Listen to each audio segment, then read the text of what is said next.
Vamos entonces ahora al tema. El tema se titula excusas. Muy bien, y vamos a ver ahora de qué se tratan estas excusas.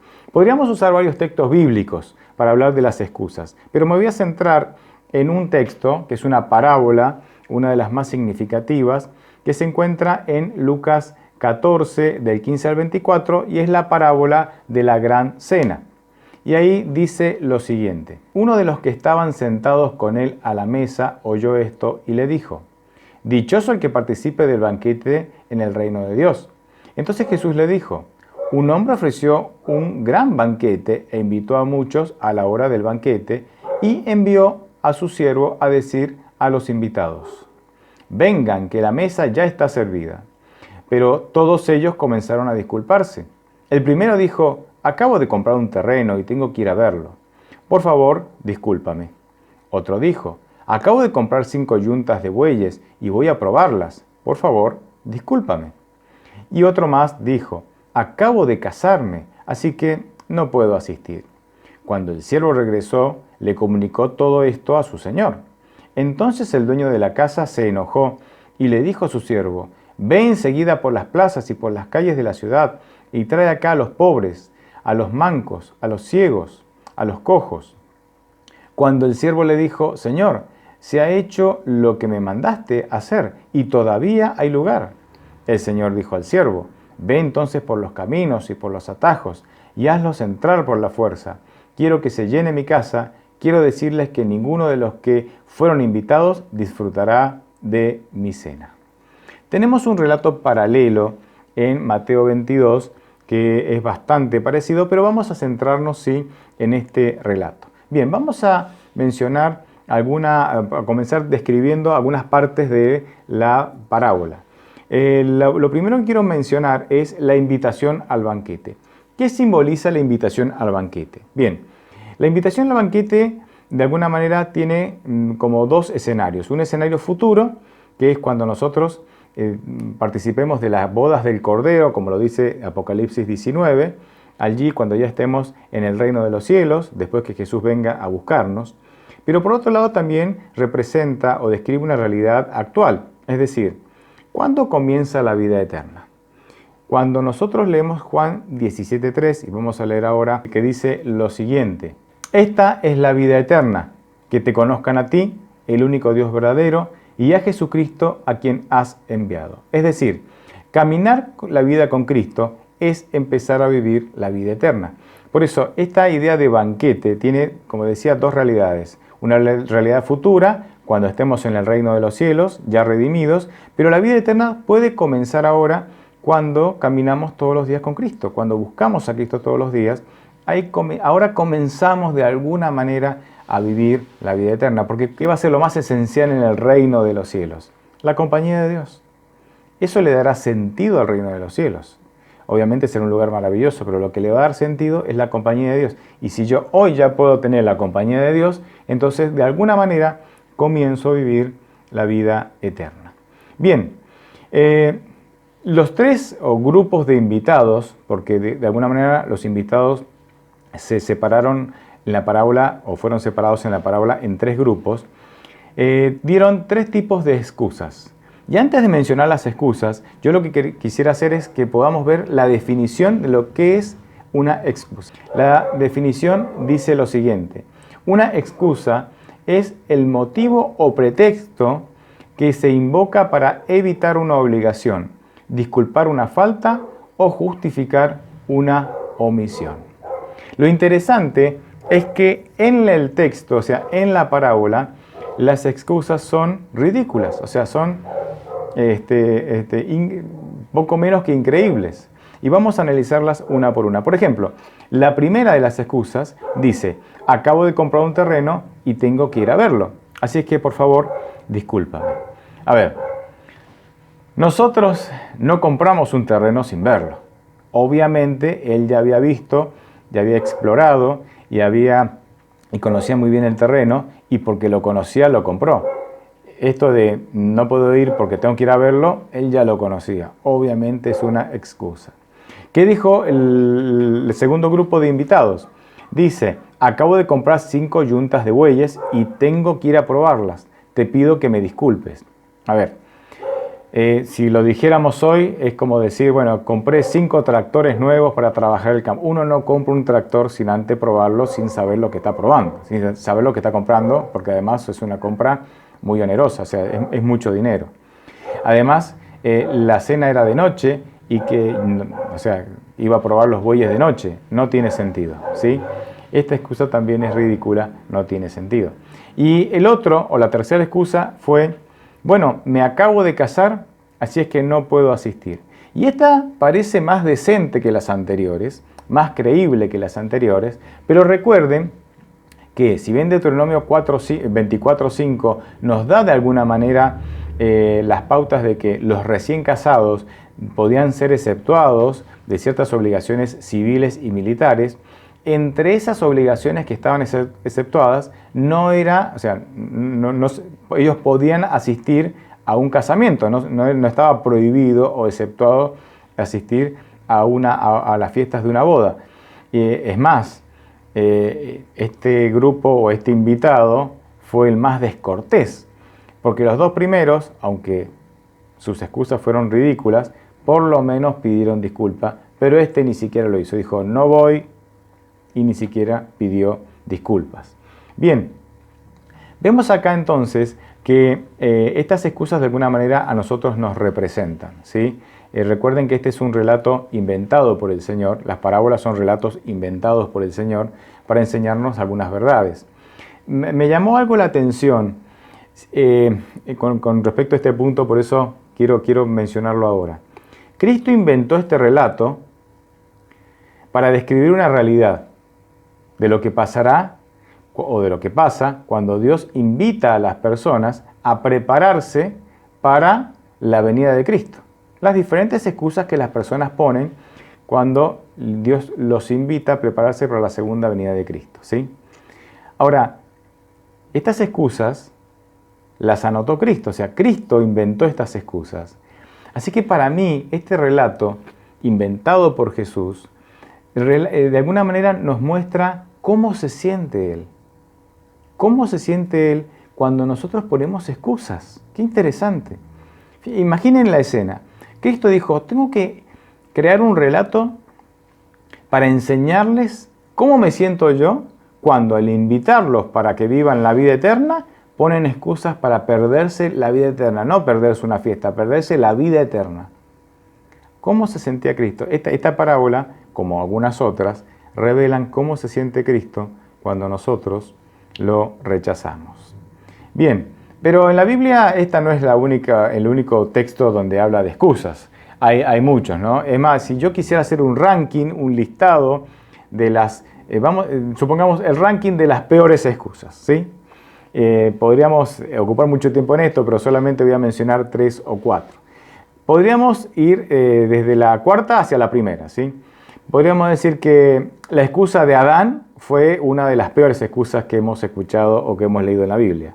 Ahí cuando Adán comió el fruto, Dios se presenta y dice, comiste del fruto, y Adán dice, no me lo vas a creer. No me lo vas a creer. Mira, yo te lo cuento en confianza, le dice Adán. La mujer que me diste. Ahí está. Esa mujer que me diste. Muy linda, pero me hizo caer. Dice Dios. Entonces Dios se fue hasta Eva. Y aquí vamos a la segunda peor excusa que encontramos en la Biblia. Dice, Eva, ¿comiste del fruto? Y Eva le dice, no me lo vas a creer, Señor. No me lo vas a creer. Mira, prepárate, sentate si querés, no me lo vas a creer. La serpiente que vos creaste.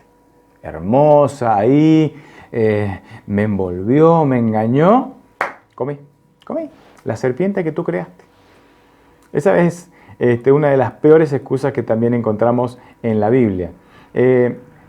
Otra de las peores excusas que encontramos en la Biblia. Dios le dice a Moisés, te he elegido para que vos puedas liberar mi pueblo. Vas a ser mi instrumento para liberar a Israel de la opresión egipcia. Y Moisés dice, no hablo bien. Me encantaría, Señor. No hablo bien. Es como que yo contigo hablo bien así, pero cuando tengo que hablar en público, no hablo bien, no. Y Dios, por supuesto, le dijo, yo traeré a tu hermano, él será tu voz, hablará por ti. Una de las peores excusas también es la de Moisés. Pero ¿cuál para mí, en mi opinión, ustedes pueden tener otra opinión, es la peor de todas las excusas que se registran en la Biblia? Se encuentra en Éxodo 32.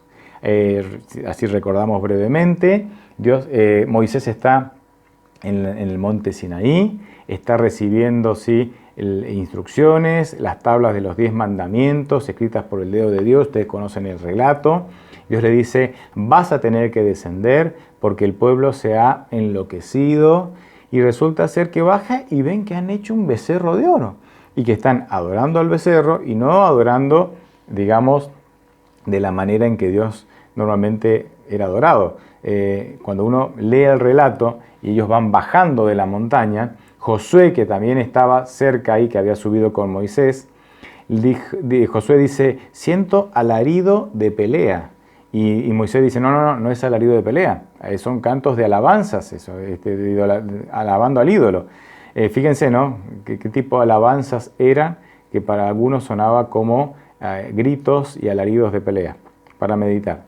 Y resulta que baja y dice, ¿qué pasó? Dice Moisés. ¿Quién es el responsable de todo esto? Y el pueblo, cobarde, dijo, Aarón. ¿Quién hizo el becerro? Aarón, tu hermano. Y Moisés dice, ¿qué hiciste? Y Aarón da la peor excusa que alguna vez se ha registrado, especialmente en la Biblia. Dice, mira Moisés, no me lo vas a creer. Ni yo me lo creo todavía. Todavía estoy de alguna manera recuperándome de la sorpresa, pero voy a hacer un esfuerzo y te lo voy a contar. El pueblo pedía un becerro. Yo dije, bueno, ¿qué puedo hacer? Son todos contra mí, voy a hacer un becerro. Así que yo mandé a pedir oro, ¿no? Los arcillos de oro, mandé a pedir oro y trajeron oro. Y mira, así como te lo cuento, lo arrojamos al fuego y del fuego salió caminando un becerro. Así. Así que dijimos, wow, si el becerro se generó por generación espontánea, fue creado por generación espontánea, ¿no? ¿Cómo no lo vamos a adorar? Tremenda excusa. La peor de todas en las Escrituras. Bueno, Moisés destruye el becerro, lo hace moler, se los hace beber con agua, bueno, es parte de la historia. Nosotros los seres humanos tenemos la costumbre de poner excusas cuando no queremos tomar una decisión. En teología hay un término que les va a sonar bastante conocido, que es el sentimiento de culpa. ¿Qué es el sentimiento de culpa? Es algo que se genera en nosotros cuando actuamos de una manera y pensamos de otra manera, ¿sí? Supongamos que yo sé que tomar alcohol no es bueno, ¿sí? Sé que tomar alcohol o fumar no es bueno. Podemos poner 1000 ejemplos, se me acaba de ocurrir este.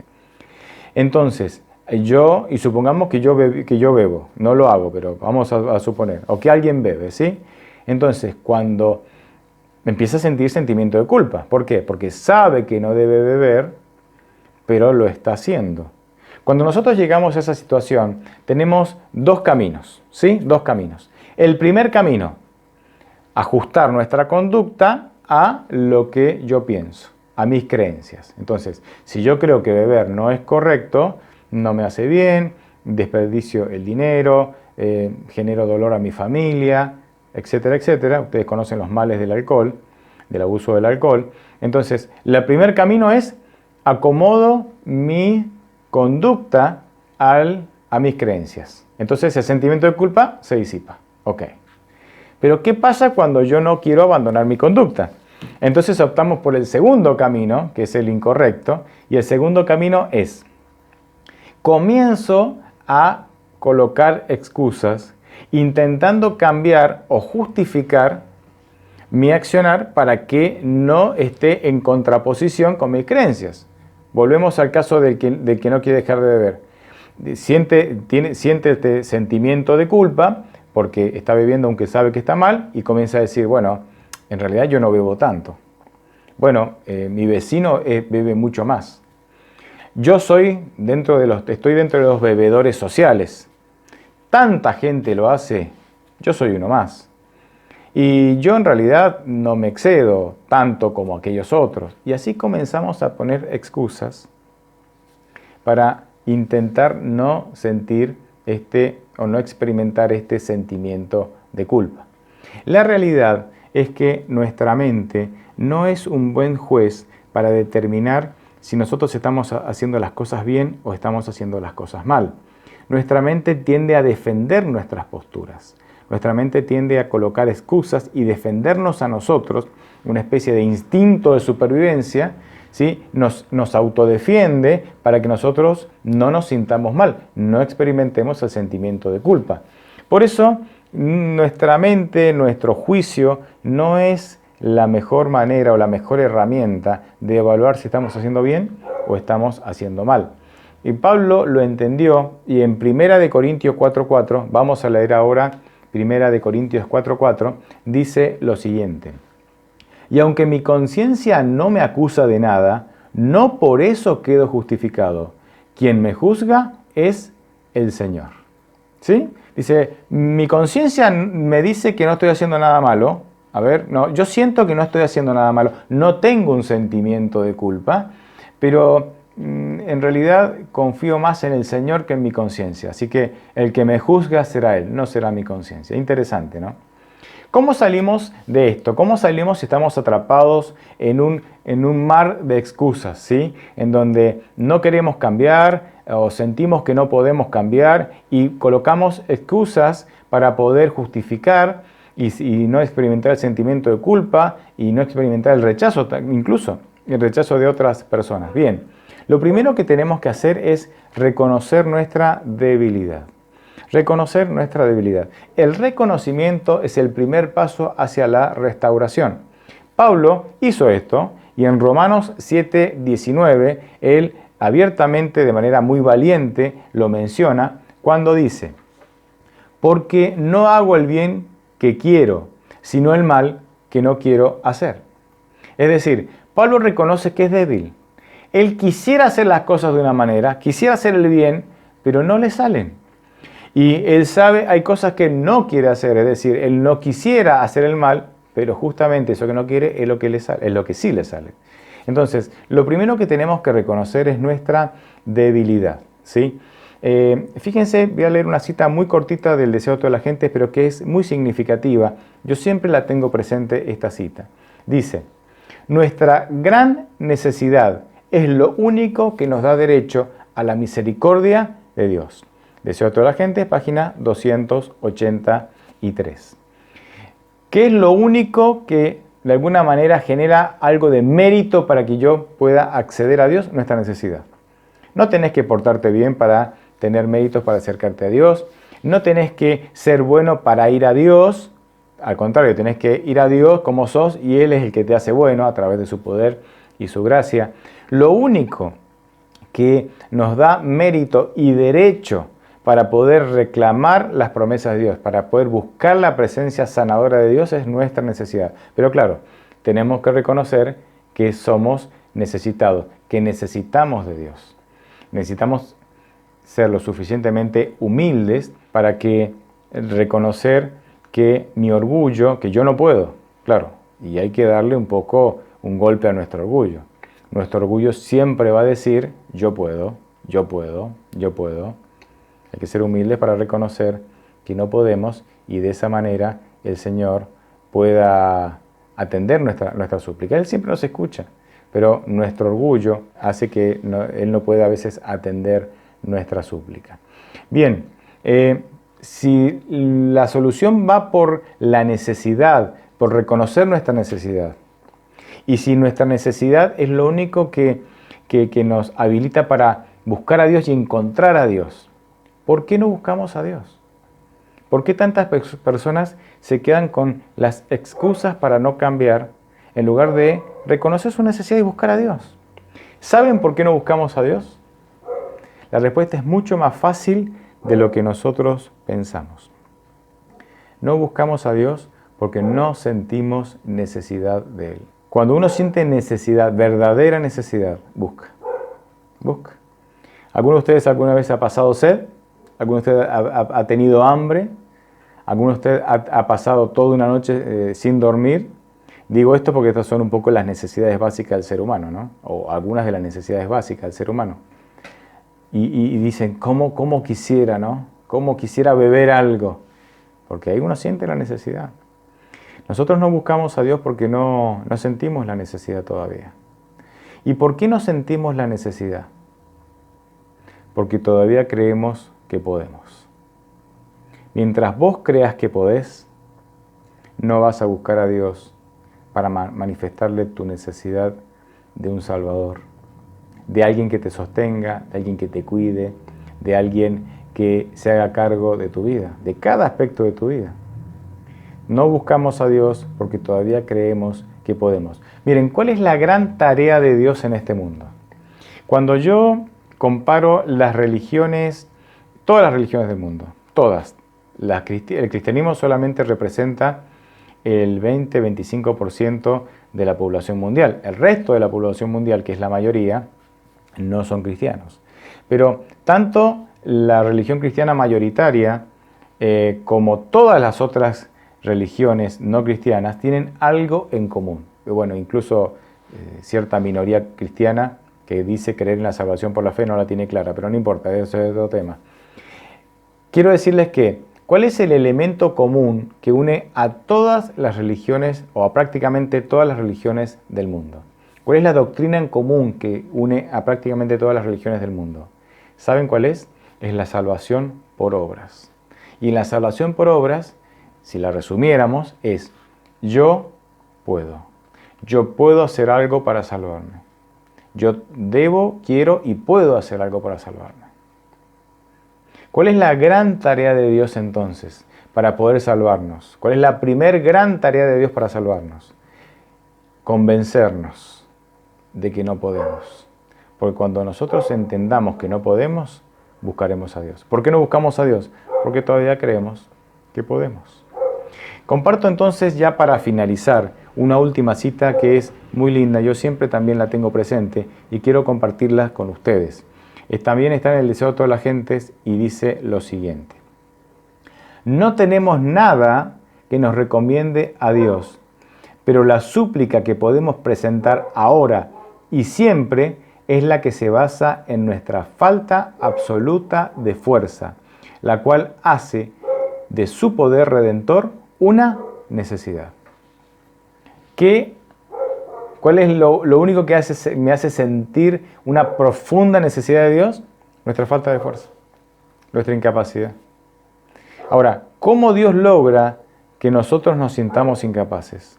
¿Cómo Dios logra, en su amor, en su desesperación por salvarnos, cómo logra que nosotros nos sintamos incapaces y lo busquemos? Miren, esto se logra por las buenas o por las no tan buenas. Cuando Dios, a través del amor, intenta convencernos que necesitamos desesperadamente de Él, que nosotros no podemos, pero nosotros no lo entendemos, a veces Dios va a permitir que cosechemos las consecuencias de nuestras malas decisiones, de nuestro orgullo que dice yo puedo, y Dios va a tomar esas circunstancias y a través del dolor va a intentar convencernos de que nosotros no podemos. Y ahí está Él para extendernos la mano y decirnos, ves, no podés, pero tranquilo, yo estoy aquí, estoy para ayudarte, estoy para salvarte. Pero tienes que tomar una decisión, tienes que tomar la decisión de buscarme, de seguirme, de entregar tu vida a mí. Entrégamela, dice Dios, y yo me haré cargo de tu vida, porque yo puedo. Ustedes no pueden, pero yo sí, yo soy todopoderoso, yo puedo. Confía en mí, entrégame tu vida. Cuando eso sucede y nosotros le entregamos la vida a Dios, un milagro sucede en nuestra vida. Cuando dejamos las cosas en manos de Dios, y de paso, nosotros entregamos a Dios la vida por medio de la oración. Es por medio de la oración que nosotros le manifestamos a Dios. Puede ser una oración secreta, silenciosa o una oración audible, pero la oración es el medio para entregar nuestra vida a Dios. Tenemos que reconocer la diferencia entre contarle las cosas a Dios y entregarle las cosas o los problemas a Dios. Muchos de nosotros somos buenos contándole a Dios, pero no le entregamos nada. Nos levantamos de la oración tan cargados y angustiados como cuando nos dispusimos a orar. No basta con contarle a Dios, hay que entregárselo. ¿Cuál es la evidencia que yo obtengo que me puede ayudar a diferenciar entre si solo le conté o si además le entregué? La evidencia es la paz. Cuando yo me levanto de la oración lleno de paz, es porque además de contarle, se lo entregué. Si no me levanto lleno de paz, es porque sigo tan angustiado porque no le entregué nada. Sigo con esa mochila de problemas en mis hombros, en mi mente. Entonces, nosotros no deberíamos levantarnos de la oración, de los momentos de oración, sin sentir la paz de saber que le hemos entregado el problema a Dios. Y esto es minuto a minuto, porque yo puedo entregárselo, pero capaz que en una hora se lo arranco a Dios otra vez. No, y ahí es momento de renovar esa entrega y no ceder a la tentación de sacarle el control a Dios y dárselo. No, Señor, tómalo tú. Sí, yo quisiera tomarlo yo y resolverlo yo sé que no puedo, toma el problema tú. Entonces, hermanos, hasta que no sintamos una profunda necesidad, nosotros no vamos a entregar nuestra vida a Dios. Ojalá no tengamos que sufrir demasiado para entregar nuestra vida al control del Señor que nos ama y quiere lo mejor para nosotros. Ojalá esta sea nuestra realidad.